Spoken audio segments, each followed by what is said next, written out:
also thank you very much for Ms. Zhao of inviting me to give this lecture, and I'm very honored to present at China-CEE Institute lecture. So this is actually a research, international comparison research. Actually, with regarding to the dual circulation, there are many discussions and debates in China and outside China. And these discussions are mainly talk about the policy itself and the situation in China. But I would like to provide another perspective, that is the international comparison perspective.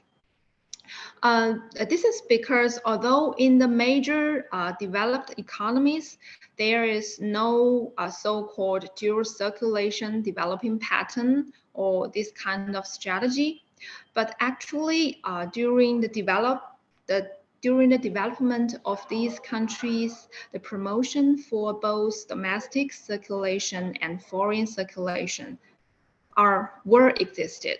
So we would like to start from the basic concept of dual circulation and figure out the comparable, internationally comparable indicators, and to see the major characteristics for the mature economies, and to see the characteristics of their dual circulation, and to see whether we can draw some inspirations from them.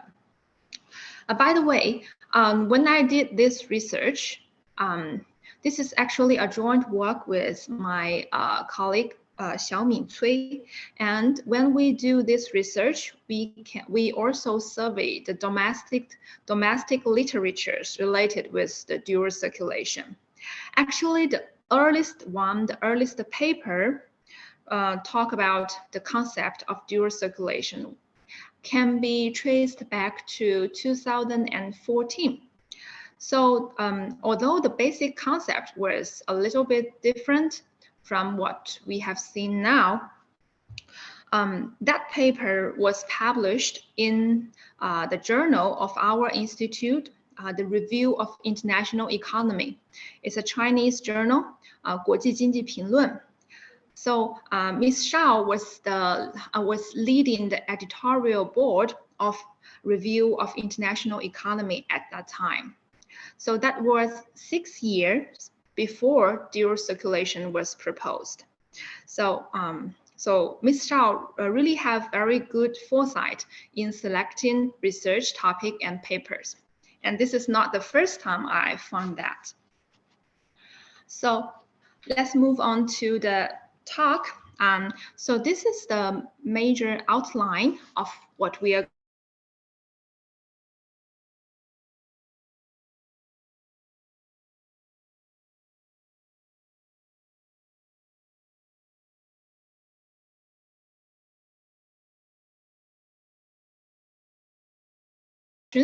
that is in the post. First is, what are the dual circulation patterns for the United States and for EU and Japan compared to China? And then the second question would be, what enlightenment can the EU's integration bring to China's construction of dual circulation pattern? And last one, what kind of dual circulation pattern is China's future development direction? So before we move into the international comparison, I would like to introduce the basic concept of dual circulation. So actually, I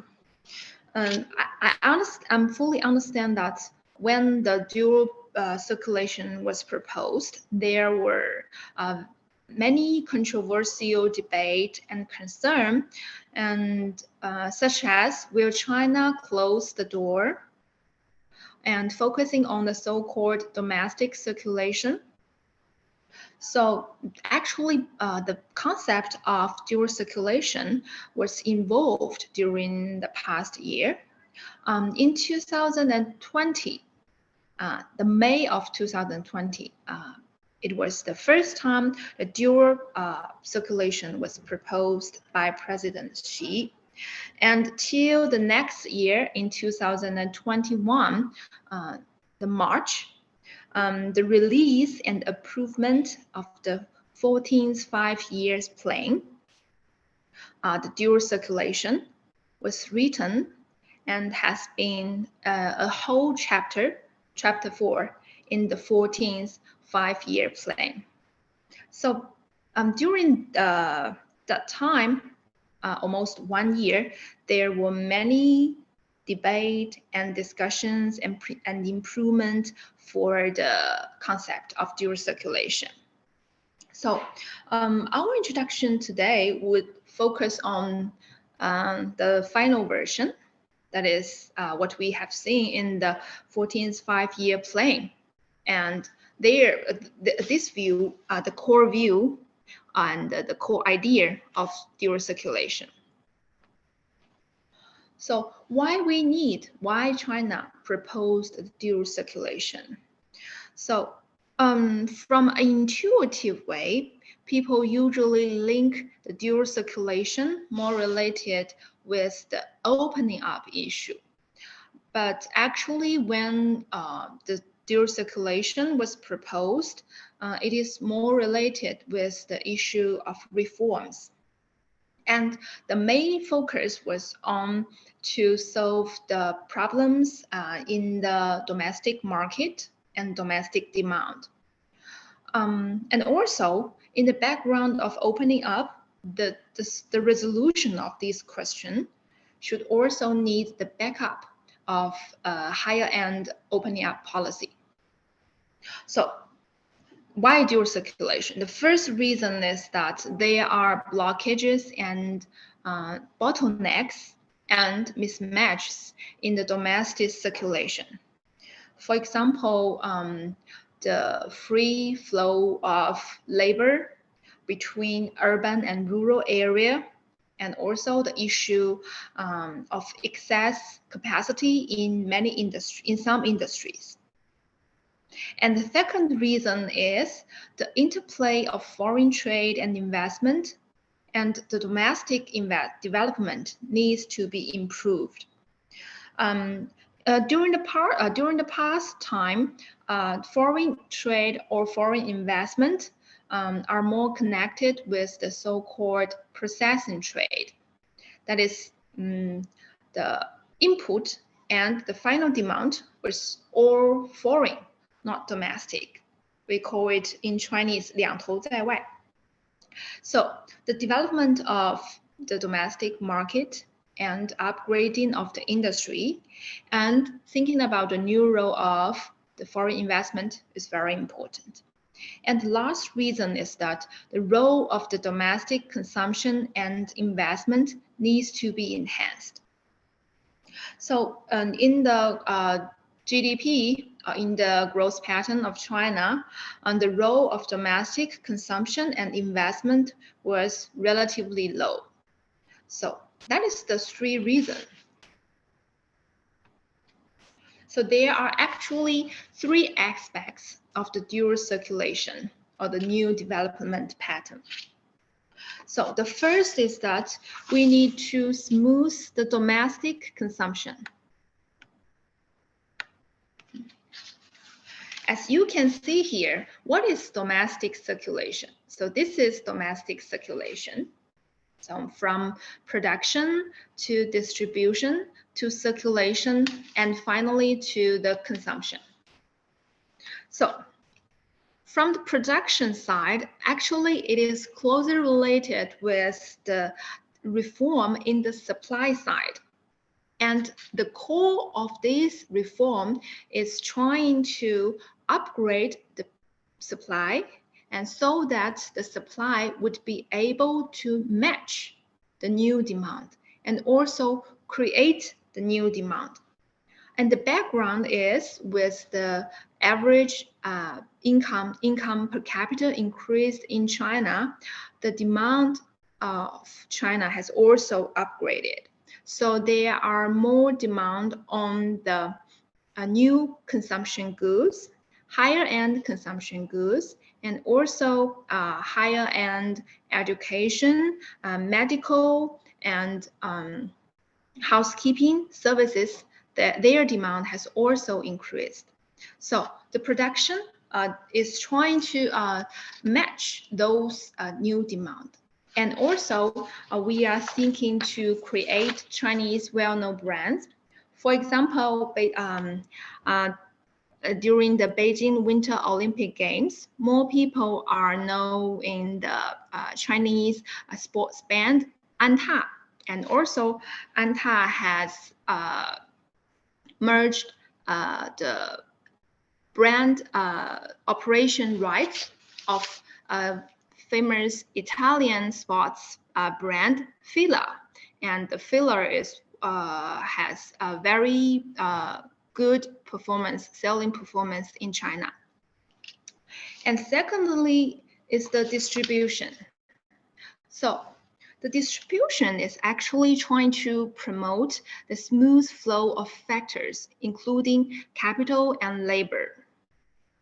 And for the smooth flow of capital, the major focus was trying to let the finance sector service the real economy sector. And for the labor factors, there was enhance of human capital and the free floating of people between rural and urban area. And thirdly is the circulation. So it is very important for the circulation, and there are two focuses. The first is to accelerate the construction of a unified domestic market, including to remove the local regional protection and reduce the industrial monopoly and also reduce the market segmentation. And also build a modern logistics system. And it's emphasized the connectivity between domestic and foreign logistics. And then to the final consumption. So in order to smooth the domestic circulation, we have proposed 4 pillars of policy toolbox, including the fiscal and tax policy to encourage investment, especially R&D investment, and encourage consumption. And also the second, monetary policy, the structural monetary policy to direct the financial market to the major part and to support the major part, or the to have the loan support. And for the industrial policy, it's emphasized the functional industrial policy rather than the selective industrial policy, in order to, so the major purpose of the industrial policy is to increase the competitiveness and innovation, encourage innovation. And last is the public policy, including social security, public service, and income distribution. So public policy is also a very important part in the domestic circulation. And second aspect of dual circulation is promoting domestic and international dual circulation. So this idea is that during the past time, we are more export oriented, but now we are moving towards to a more balanced development of both domestic demand and foreign demand. And it can be emphasized into 2 parts. The first one is trade. So there are 3 focus. Firstly, there is an emphasis of the co-integration of domestic trade and foreign trade. The so-called the same line, the same standard, and same quality. And second is to reduce the import costs including tariff and also the institutional cost. And also diversified the import. And the third one is upgrading the export.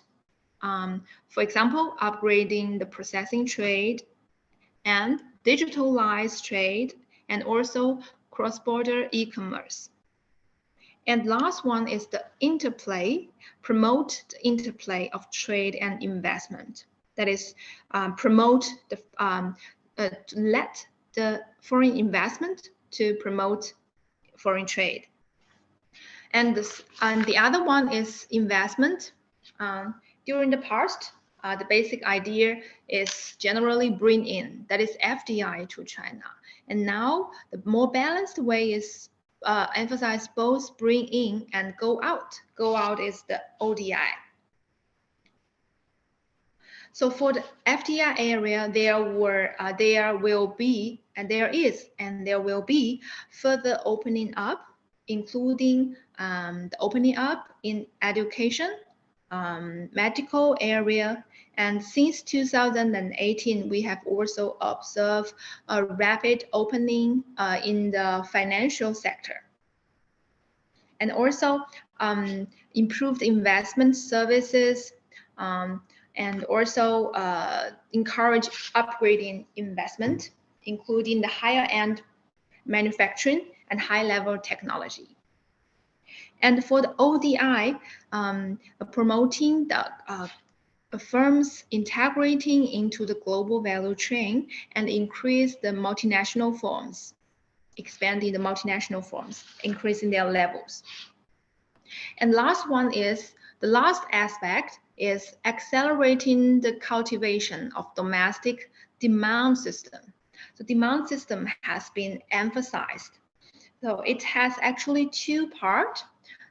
One is emphasize the fundamental role of consumption in economic development, including upgrading consumption. For example, the consumption for the cars and for the real estate, and also second-handed transaction and public consumption and holiday consumptions.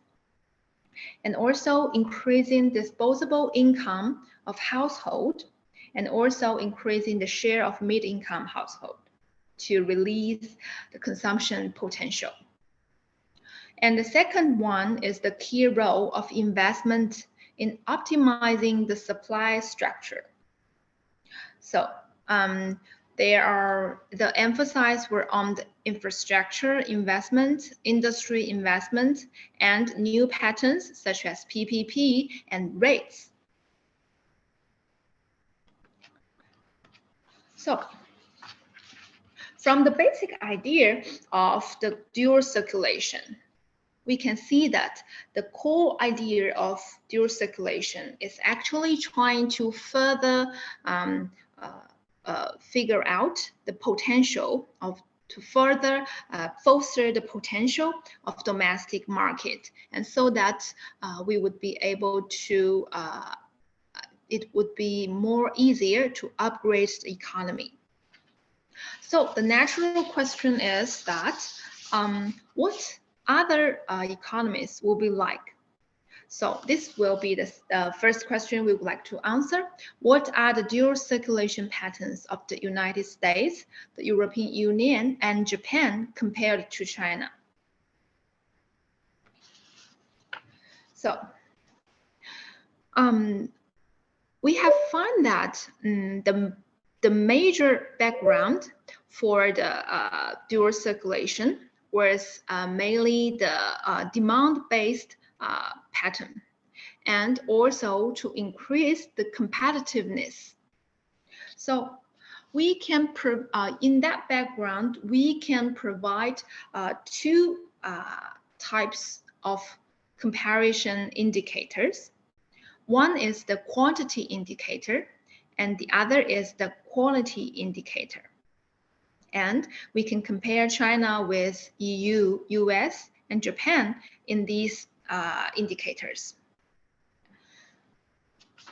So For the in other words, although there were no so-called dual circulation strategy in developed countries, but there do exist dual circulation in EU, US, and Japan.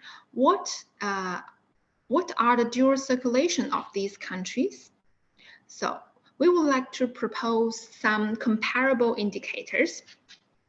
From the quantity indicators, to measure the domestic circulation, we have choose the private consumption to GDP ratio. And for the foreign circulation indicators, we choose the exports of goods and services to GDP ratio. And for the quality indicators, we have proposed domestic value added in domestic demand to measure the domestic circulation.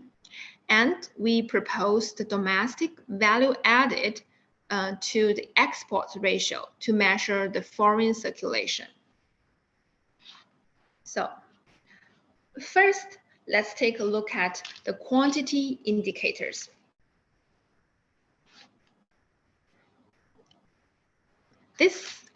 This graph shows the measurement. Oh, I'm sorry. Let me skip that.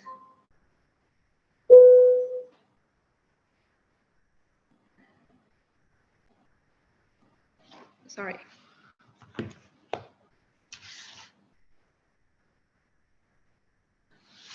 For the domestic circulation, we use the private consumption to GDP ratio. As you can see here that China's the household and non-profit institutions serving household, that is mainly the household final consumption expenditure as a percentage of GDP for China is about 38%.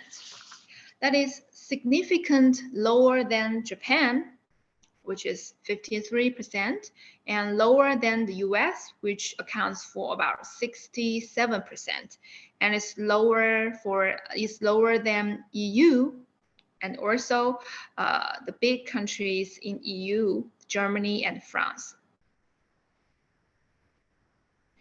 And for the measurement of foreign circulation, as we can see on the right-hand side, it can be measured by the exports of goods and services to GDP. And also it can be measured, we can only consider the export of goods as well. So let's see the exports of goods and service at first. For China, the proportion of exports of goods and services to GDP was around 18%. So it is higher than US, which accounts about 10%, and higher than Japan, which is about 16%. But it's lower than EU and Germany and France. But I would like to emphasize the proportion of higher exports to GDP ratio for EU and EU countries is because they have a large amount of trade within European Union. So it's account for about 65 to 75% of trade was happened within the European Union. So if we only consider the external side, that is non-EU trade, I think based on this proportion, the external demand for EU and major EU countries are quite similar with US and Japan. And for the export of goods, the proportion for China is even higher compared with US, Japan, and EU.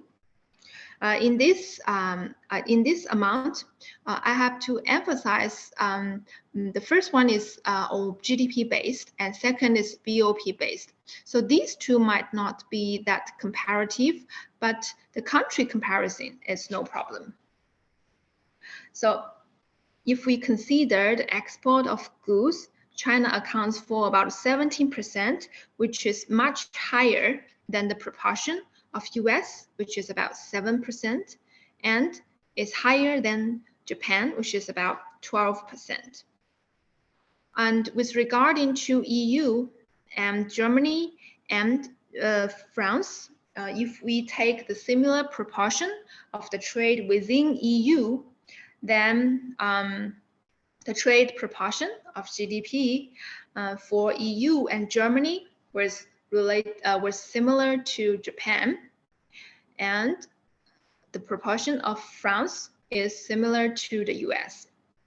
So compare with US, Japan, and EU, the dependency of external demand for China is high. So if we summarize the quantity indicators, we can find that the domestic demand for China, the domestic demand, especially the private consumption as a percentage of GDP, is lower than the major developed economies. And the dependency of external demand, China's dependency of external demand, is higher than the US, Japan, and is higher than the external demand, dependency of EU countries to non-EU countries.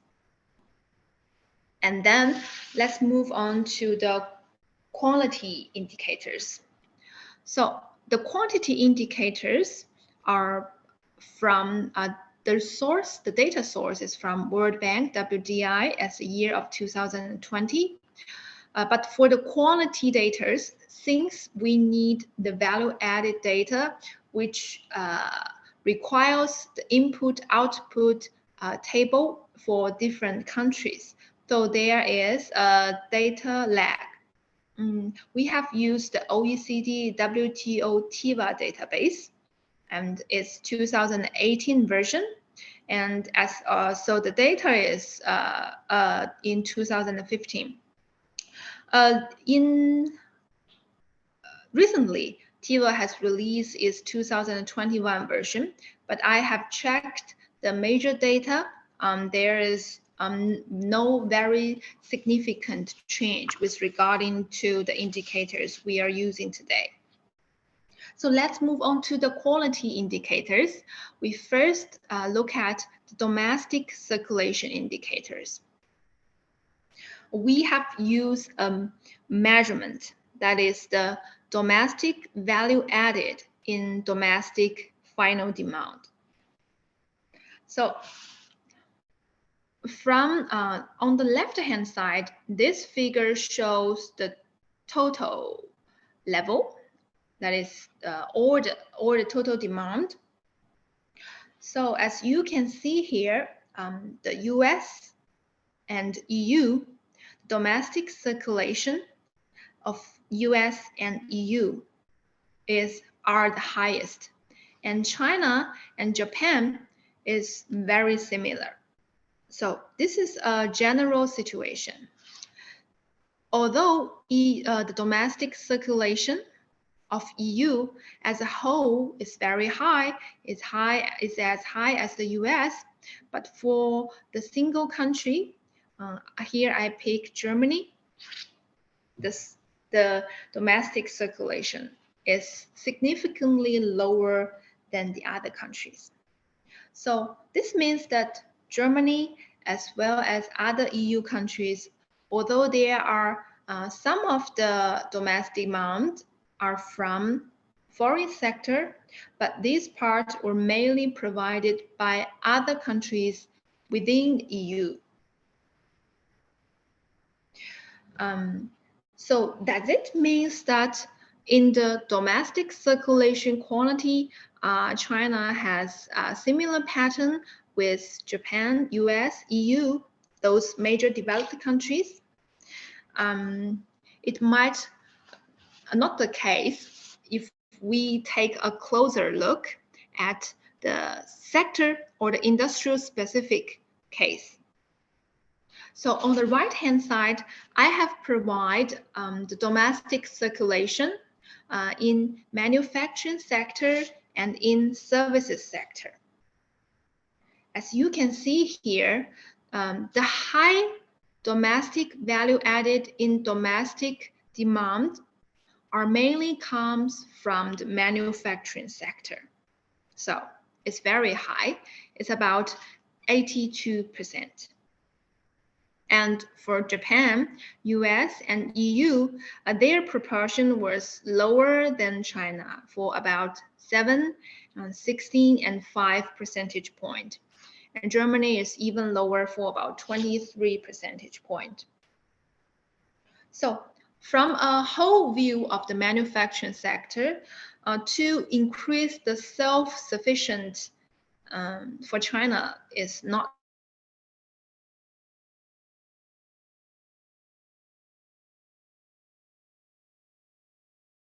here. The domestic demand, the domestic value added in domestic demand for the services sector for China is relatively low. It's about 87%, and it's lower than Japan, the US, and EU. So when we aggregate all the sector, we find a similar pattern, but when we disaggregated it into manufacturing and services sector, we found that the contributors are quite different. And US account for the highest domestic circulation, and this is not come from the manufacturing sector. Actually, it comes from the service sector. And this slide has provided a more detailed view of different sectors, the domestic circulation of different sectors. I have classified them into manufacturing sector, including food, textiles, wearing apparel, and chemical and basic metals, and computers, machinery and equipment, transport equipment. And also service sectors, including wholesale, retail, transportation, accommodation, telecommunication, IT services, financial services, real estate, education, and medical. So we can, I have highlighted some sectors to see the difference.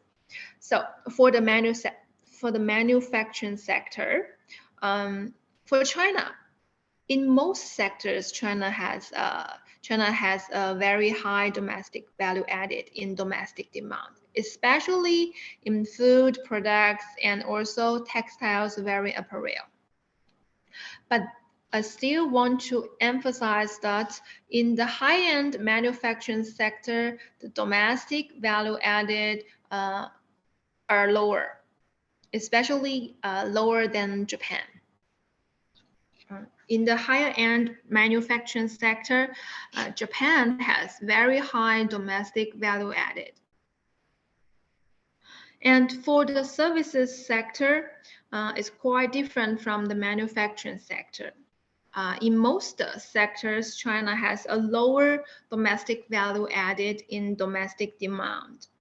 So we can take a closer look at IT sector. You can see here, if we compare them in the manufacturing sector, the difference is little.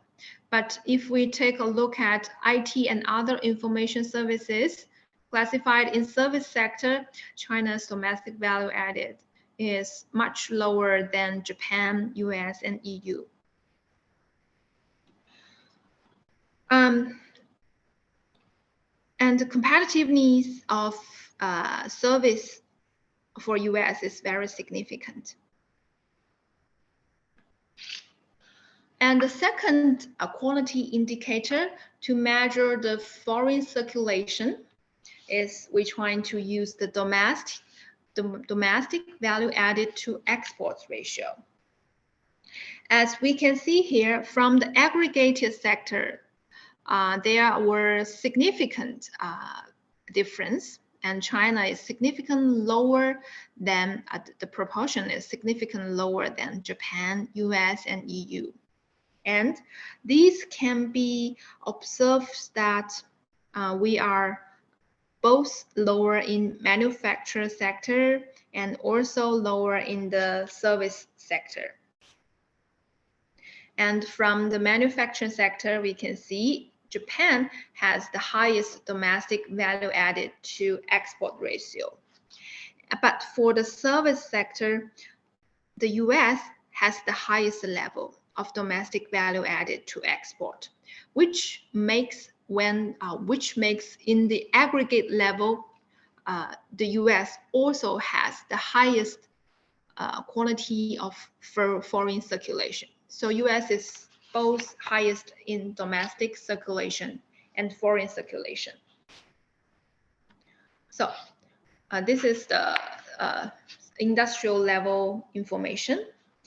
From the manufacturing sector, as we can see here, most of the value added was quite similar, but I would like to emphasize in the computers, electronic, and electrical equipment, which is the largest part of our exports. In that sector, we have a much lower domestic value added to GDP ratio than Japan, US, and EU.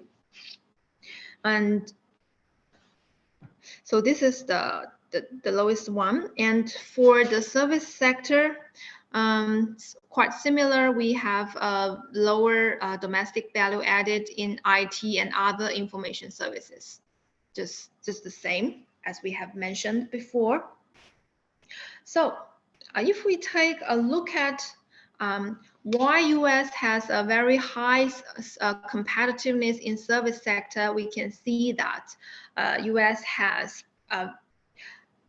very strong advantages in service trade, and especially in the wholesale and retail trade, and also the financial and insurance activities, and also related real estate activities.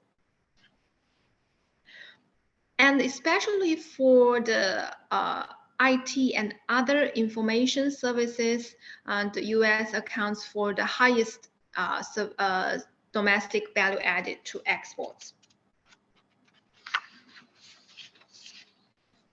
And for the manufacturing sector, the other proportions are relatively lower for US. But as you can see here, in the computer, electronic, and electrical equipment sector, the US domestic value added to export ratio is higher than Japan and EU. So this is the summary. So this is a summary for the international comparison. For mature economies, their development also shows a pattern of domestic market as a mainstay, and domestic and foreign markets can boost each other. So for the US pattern, there are actually three characteristics. The first one is that the domestic value added in manufacturing sector is low, especially in those labor-intensive sectors. So this has actually, the US has actually transferred this part of value added to foreign countries. And this has led to a reliance of these countries on US final demand. And second characteristic is that the high-end manufacturing and services exports have obtained a high value added. And thirdly is the service industry in the both domestic market and international market are highly competitive. So it's becoming the main driving force for the dual circulation. And for the Japanese pattern, it seems the domestic circulation is higher than US. This is because the Japan's market is relatively small, especially in the manufacturing sector. Japan can, in general, have a self-fulfillment target. And for the foreign circulation, it's lower, so it is less competitive in the service sector.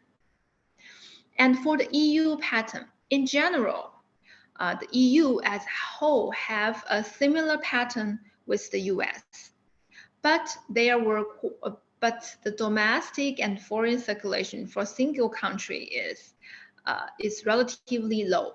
So the circulation within EU is very important. So the next, we would like to move to the EU's case. So what enlightenment can the EU's integration bring to China construction of the dual circulation pattern? So I have summarized 4 characteristics of the development of EU common market. The first one is from the core countries. So initially, there are 6 core countries for the European community, including Belgium, Italy, France, Luxembourg, Netherlands, and Federal Republic of Germany. And from the core countries to peripheral countries, and also from Western European countries to Middle Eastern European countries. And second is from goods, the integration is very comprehensive. The integration, it integrates from goods to services to production factors, and from industrial industries to the entire sectors of the economy. So the European common market can be stemmed from the European coal and steel community. And then we move on to a single market, and also the Schengen Agreement promote the free flow of labor and people. And in recent years, there are also the strategy of digital single market. And the third one is from the real economy to the integration of financial and monetary sectors, the establishment of ECB, and then Euro and ESM has provided more financial integrations for EU. And from economic integrations to economic and political integrations. So these are the 4 major characteristics of EU. So I think the EU's history and experience can shed light on China's dual circulation. For the domestic circulation, there are 3 enlightenments. The first is accelerating the soothing of domestic circulation. As we have mentioned before, the free flow of factors within China between urban and rural area should be emphasized. And also the second, promoting free moving of different factors. And thirdly, giving full play to the advantages of the domestic large-scale market. And for the foreign circulation, the comprehensively promoting a higher level of opening up. And the second enlightenment is the foreign circulation can escort or can promote the domestic circulation. So in the EU's history, with the help of the common market, member states would be able to obtain regionally advantageous resources and technologies. So there are very successful industries such as automobile industry and also a civil aviation industry are all the cases for the foreign circulation, that is the support of different countries to promote a higher end industry.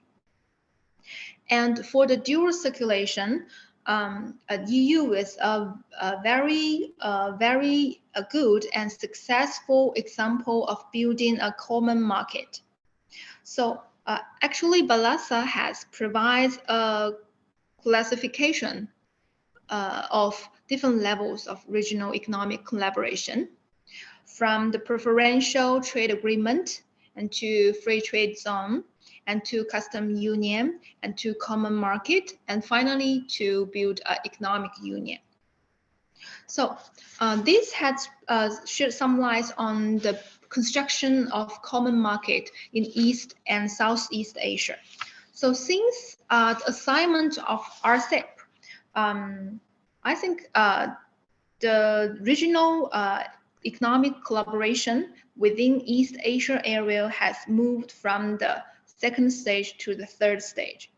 So I think we can benefit a lot from EU's experience. So let me sum the major findings. So what kind of dual circulation pattern is China's future? So I think if we wanted to accomplish a high level of dual circulation, these three parts are very important. First is pursuing higher level manufacturing, and second, build up competitive service sector, and also the last one, for the domestic demand, is build a relatively high dependency on the domestic demand of economic growth. So based on our international comparison, we have found that distinguishing manufacturing and services sectors is very important. For the experience of developed countries, we can observe that the tradable goods are actually more tradable, and the non-tradable goods are actually more non-tradable. The basic idea behind that is by opening up high-income countries, trying to maximize the economic scale and specialized division of labor in goods sector, and so that the consumers can benefit from product diversification, and also bring the foreign dependence on the domestic final demands. And for the service sector, high-income countries have more comparative advantages and gain more value added. So this actually means that for the application of dual circulation, for the next step of reform and opening up in China, emphasize the difference between the manufacturing and services sectors should be a very important concern. So the opening up of manufacturing sector should place greater emphasis on bring in to enhance the efficiency and also reducing the asymmetric dependence. And the opening up of service industry will need increase of value added and improvement of competitiveness of the sector. And opening up of the service sector may have helped this and should be accompanied with the extension of enterprises and supply chains abroad. And also, the EU common market has very important, significant inspirations for construction of dual circulations.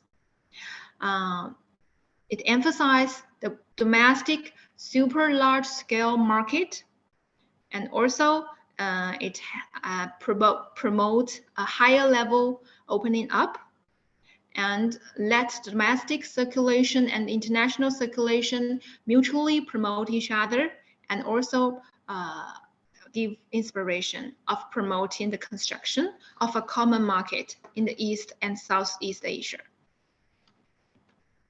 Okay, so that is the presentation, the lecture I would like to share today. Thank you.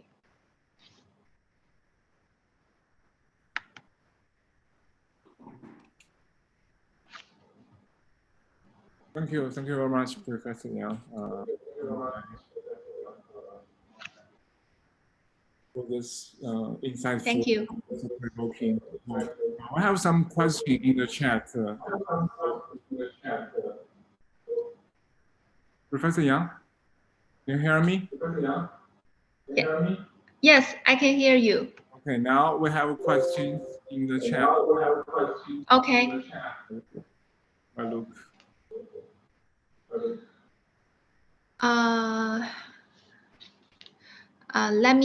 Let me read the question.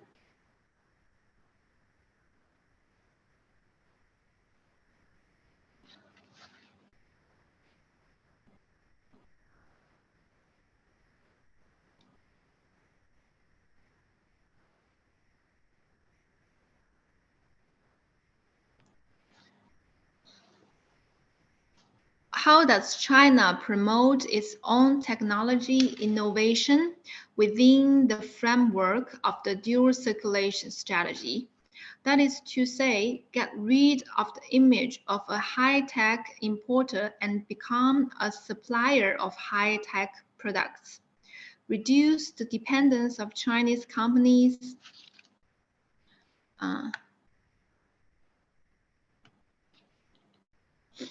on foreign companies, technologies, and market. Now that China proposes to transition to a dual cycle strategy, does it mean that China is ready for the technology competition?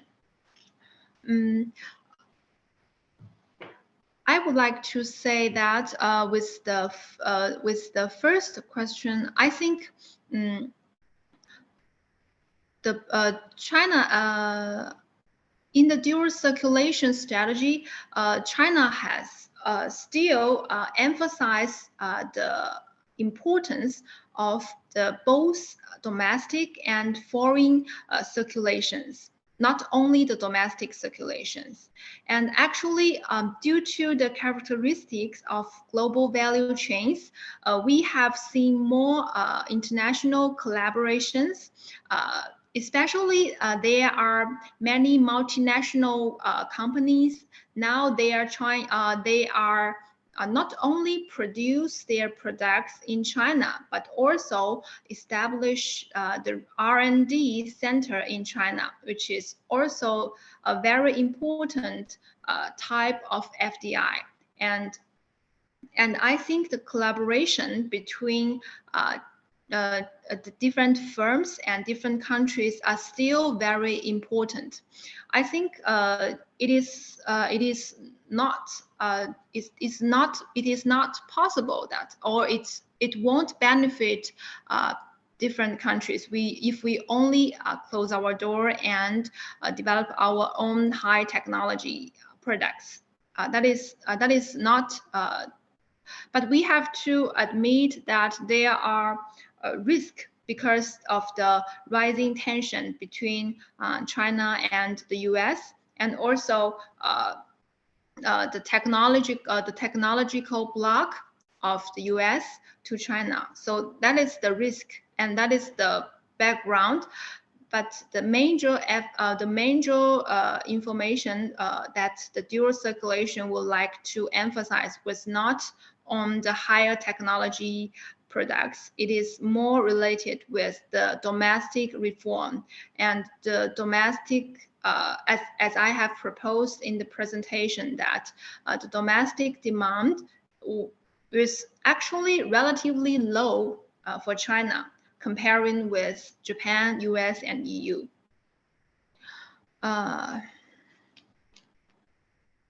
So I think the dual circulation is not saying that China is ready for the technology competition.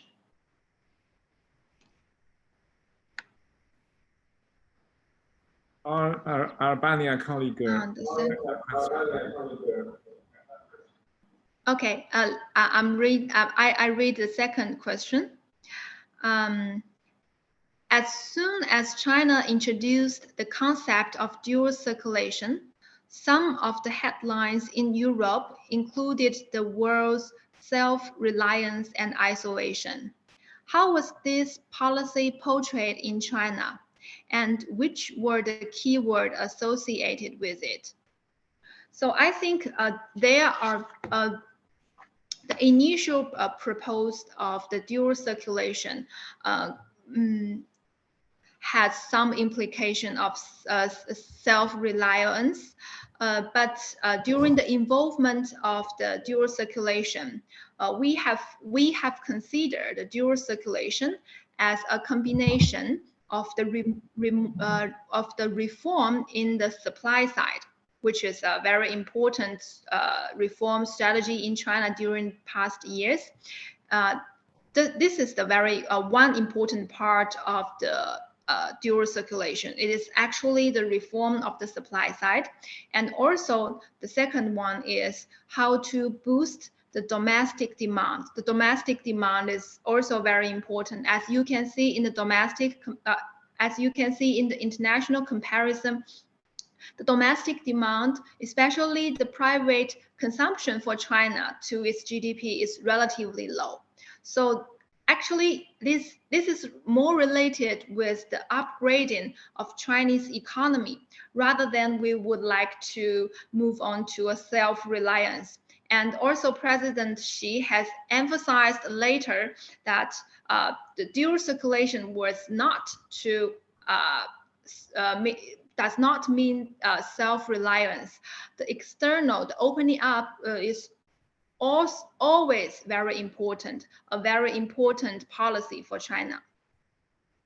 And the second question, was this strategy at any extent conditioned by the current uncertain international environment? Yes, that is true, because this is a very important background, as I have mentioned before, the tension between China and US, and also the technological issue such as Huawei and CET, and those trade disputes. So this is very important. But when we take a closer look at the final version of the dual circulation, I think the emphasis was not the background was not on the international background. It's more domestic ground. It is more related with the domestic reform. And the dual circulation, as I have emphasized, actually have three parts, and its emphasis was on how to smooth the domestic circulation, which is very important for a mature economy, and which still have many bottlenecks in China. So that is the basic major concern for the dual circulation. In the next 5 years, how could the dual circulation in practice facilitate the transition to a high-quality, consumption-driven economy, including capital, talent, information, and technology? I think in the next 5 years, dual circulation has been a very important part in China's 14th five-year plan. So I have not go quite detailed into the 5-year plan, but actually what you have mentioned here has been a very important part in the establishment of dual circulation, the new development pattern. For example, the high quality consumption driven economy, there are many, the framework has been established. There are many parts that can be enhanced to transition to a consumption-driven economy. For me, I think it can be divided into two parts. When we talk about consumption, actually it can be divided into two parts as an economist. The first is the propensity to consume, the willingness to consume. And second is the income level. So it's actually related with two different policies. The first is how to boost the potential of consumption, including providing enough goods supply and for higher end goods and services supply. And for the income, to reduce the income equality and to increase the share of the mid-income people is also very important. I think that's my quick reply to these questions. Thank you. Thank you, Professor Yang. Okay. If we do not have further questions, I'd like to close this lecture. Thank you again for Yang's insightful talk and my questions. And next time we will meet again. Thank you again. Bye-bye. Okay, thank you. Thank you, everyone. Thank you. Bye-bye. Thank you.